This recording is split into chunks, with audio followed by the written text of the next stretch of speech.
So the guys that were mentors of mine, they taught me a lot of different things, but just a couple of examples, like with Rick. You know, Rick Dunn was the first guy that I worked with on competition calling, and I had a problem. I was basically constricting my upper airway, and I discovered that I couldn't make the sounds that I needed to make until I corrected this. And it's kind of funny because when I'm doing calling seminars and teaching people, or if you look at some of our instructional things that we have on YouTube, like Art of Flight Control, one of the first things I take people through is air regulation, because if you learn air regulation, everything else is just practice. So what Rick taught me was how to open my upper airway. So basically, instead of constricting this, you start with a basic quack and build up until you can hit a hail call with it.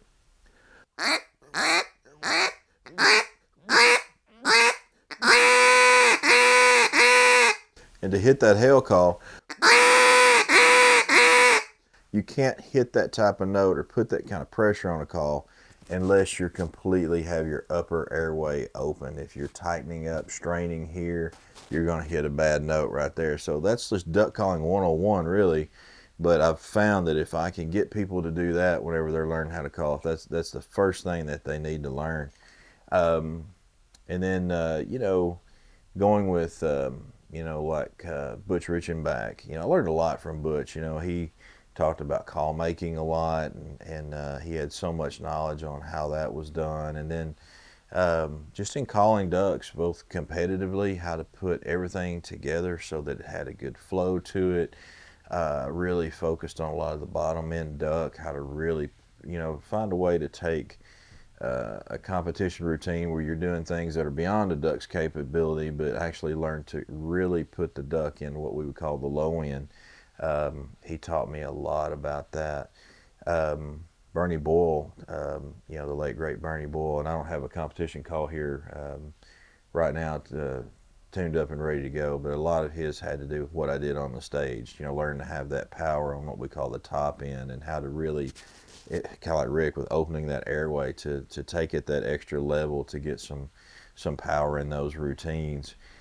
Trey Crawford, a lot what was used in competition and hunting. One of the things that he taught me is feed call, and that's what Trey Crawford was known for. So what Trey taught me was how to blend different styles of feed call. Everybody knows the ticka ticka.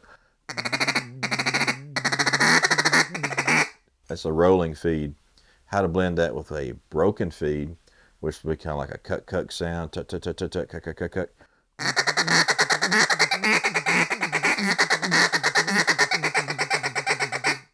Learned a lot of that from Trey and how to blend all that together.